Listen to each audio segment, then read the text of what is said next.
تو آج جو کام وہابیوں کا تھا وہ اپنے آپ کو سنی کہلانے والے مولوی کر رہے ہیں. بات یہی ہے کہ علماء سے دوری ہے. اور یہ خالی اس کے اندر نہیں, میں تو اکثر وہ بھی کہتا ہوں, سرکار مفتی عالمین رضی اللہ عنہ کا شعر, سنگ درے جانا پر کرتا ہوں جبھی سائیں, سجدہ نہ سمجھ نجدی. سرکار مفتی عالمین فرما رہے ہیں سجدہ سمجھنا نجدی کا کام تھا, تو آج وہ سنی سجدہ سمجھا ہوا. بہرحال وہ ایک الگ موضوع ہے, وہ تفصیلی موضوع کبھی ہوگا وقت انشاءاللہ اس پر کلام بھی کریں گے. تو اپنے لیے تو یہ ہے کہ تیرے غلاموں کا نقش قدم ہے راہ خدا, وہ کیا بہک سکے جو یہ سراغ لے کے چلے. اپنے اکابر اعظام کے طریقے کے اوپر عامل ہے, وہی طریقہ نجات ہے, وہی طریقہ ہے. ہمیں نئی دلیل چاہیے, تو دلیل آپ حضرات کے لیے میں نے بیان کر دی. اپنے لیے تو اتنی دلیل کافی کہ ہمارے بزرگان دین نے جس طریقے پر عمل کیا ہم بھی اسی طریقے پر عامل ہیں. اس لیے کہ میں ایک بات ضمنی طور پر علمی بتا دوں, حضرت سیدنا وہ کتاب فقہ حنفی کی معتبر ہدایہ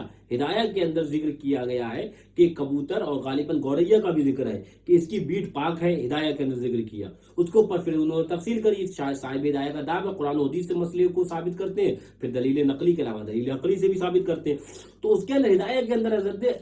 صاحب ہدایہ کہتے ہیں کہ جو کبوتر اور گوریا کی جو بیٹ پاک ہے, کیوں؟ تو دلیل لاتے ہیں کہ اس لیے کہ صحابہ کرام کے دور کے اندر مسجد نبوی کے اندر یہ رہتے تھے پرندے, اور وہاں پر بیٹ ہوتی تھی. مسجد کو پاک کرنے کا حکم ہے, اگر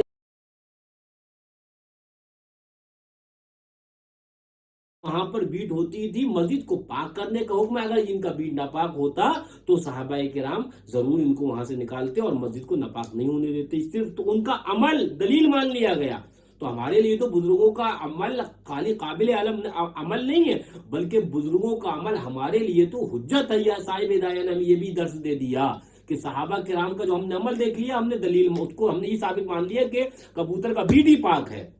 انہوں نے یہ دلیل مان لی. تو اپنے لیے یہی کہ جو بزرگان دین نے جو ہمیں راستہ دیا, یا جو اس راستے پر وہ عامل تھے, ہم اس راستے پر چل رہے ہیں. وہ جو اعلیٰ نے فرمایا یا رسول اللہ علیہ الصلوۃ والسلام, تیرے غلاموں کا نقش قدم ہے راہ خدا, وہ کیا بہک سکے جو یہ سراغ لے کے چلے. جو یہ سراغ لے کے چلے گا وہ نہیں بہکے گا, اور جو اس سراغ سے ہٹے گا اور اپنی عقل لگائے گا تو چونکہ یوں ہے تو چونکہ یوں ہے, تو وہ 22 نہیں ہے تو 24 نہیں ہے تو وہ 15 ہے, تو جو یہ کہے گا تو ایک یہی نہیں, وہ ہر جگہ بہکے گا. اور اہل سنت کو وہ فتنوں و فساد میں بھی ڈال دے گا, اور خود بھی بہکے گا اور دوسروں کو بھی بہکائے گا. اللہ تعالیٰ ایسے فتین اور ایسے فتنہ پردار لوگوں سے ہمیں محفوظ فرمائے. بزرگان دین کی فاتح اور ان کے آداب اور ان کے بتائے ہوئے طریقے پر عمل کرنے کی توفیق عطا فرمائے. 22 رجب کو جو ہمارے بزرگان دین کا معمول تھا, اسی پر حضرت امام جعفر صادق رضی اللہ تعالیٰ عنہ کی فاتحہ دلانا چاہیے. اسی پر دلاؤ اور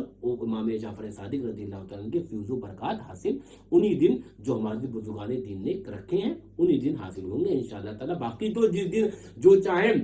وہ رکھے, فاتحہ تو ہر دن ہو سکتی ہے, لیکن کچھ ایام بزرگوں نے جو خاص فرمائے تو ان کی کچھ خاص برکتیں بھی ہوا کرتی ہیں. لہذا 22 رجب کو ہی کو سرکار امام جعفر صادق رضی اللہ تعالیٰ کی فاتحہ کا اہتمام کرے, تاکہ ایک من جملہ اہتمام ہو جو پہلے ہوتا تھا کسی زمانے میں. اب یہ 22 اور 15 کی وجہ سے وہ جو فاتحہ کا اہتمام من جملہ کے ایک تہوار کے طور پر, ایک مکمل اہتمام کے طور پر جو سنی گھر گھر کے اندر فاتحہ دلاتے تھے, تو وہ ان جو ہے وہ نقطہ چینیوں کی وجہ سے یہ چیز جاتی رہی. تو اللہ تعالیٰ اسی راستے پر ہم سب کو واپس لوٹائے.